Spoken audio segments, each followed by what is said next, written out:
Assalamualaikum warahmatullahi wabarakatuh. Perkenalkan, nama saya Gita Septiani, NIM 1810611104. Di sini saya akan menjelaskan mengenai konflik Israel-Palestina dalam perspektif hukum humaniter internasional. Pembahasan pertama, bagaimana peranan hukum humaniter dalam konflik bersenjata Israel dan Palestina. Yang kedua, prinsip hukum humaniter internasional apa saja yang telah dilanggar oleh Israel terhadap Palestina. Peranan hukum humaniter dalam konflik bersenjata Palestina dan Israel. Seperti yang kita ketahui, bahwa hukum humaniter dikenal dengan hukum perang.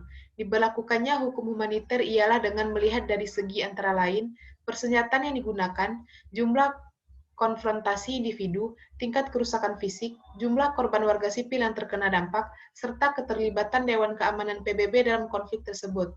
Terkait konflik bersenjata antara Palestina dan Israel dalam hal penyerangan terhadap penduduk sipil dan objek sipil yang dilakukan oleh Israel, menjadi tanda bahwa hukum humaniter sangat berperan penting di dalamnya, di mana hukum humaniter dalam konflik bersenjata memiliki fungsi untuk membatasi orang yang tidak terlibat dalam suatu permusuhan dan untuk membatasi akibat penggunaan kekerasan berperang yang tertuang di dalam Konvensi Jenewa 1949 dan Protokol Tambahan Konvensi Jenewa 1977.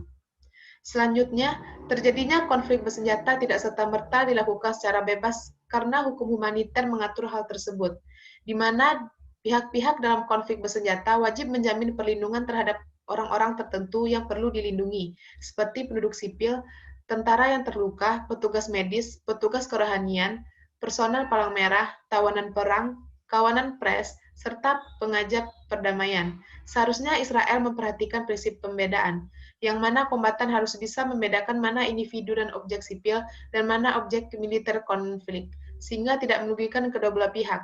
Hal ini bertujuan untuk menjamin hak-hak perlindungan baik untuk penduduk sipil, objek sipil maupun kombatan atau objek militer, sebagaimana yang telah disebutkan di dalam pasal 48 Protokol Tambahan 1 Konvensi Jenewa 1977.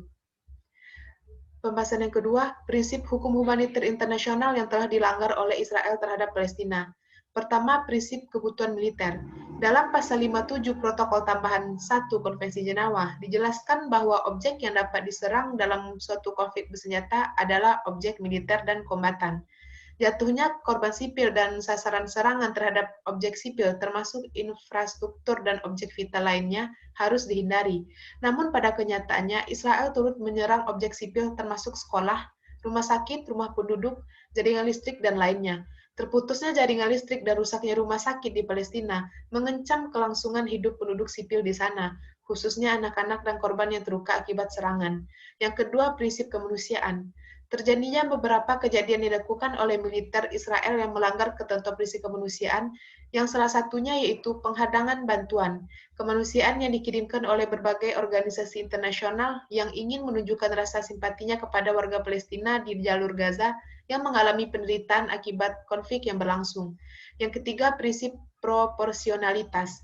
Yang dimaksud dengan prinsip ini adalah keseimbangan antara yang diterima dan diberikan oleh dalam konflik bersenjata, di mana dalam kasus konflik antara Palestina dan Israel, ini terlihat kesenjangan dan ketidakseimbangan.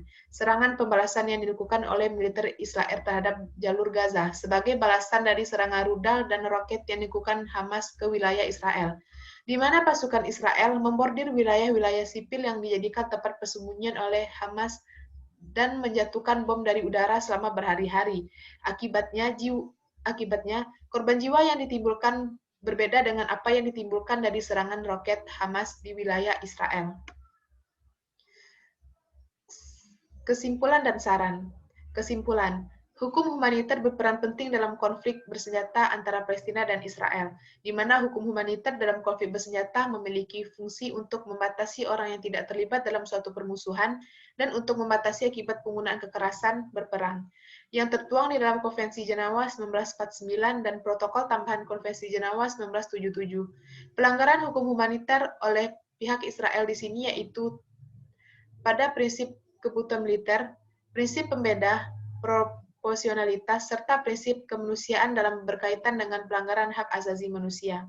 Saran, Melihat begitu banyaknya pelanggaran dalam hukum humaniter yang terjadi dalam konflik Palestina dan Israel, sebaiknya ada pihak maupun suatu pengadilan internasional yang mampu menegakkan hukum humaniter internasional secara adil dan tegas, sehingga akibat-akibat dari konflik bersenjata yang tidak diinginkan dapat dicegah dan tidak akan terulang lagi pada masa yang akan datang.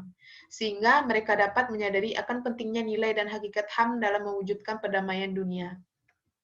Hanya sekian yang dapat saya sampaikan. Salah dan kurangnya mau dimaafkan. Assalamualaikum warahmatullahi wabarakatuh.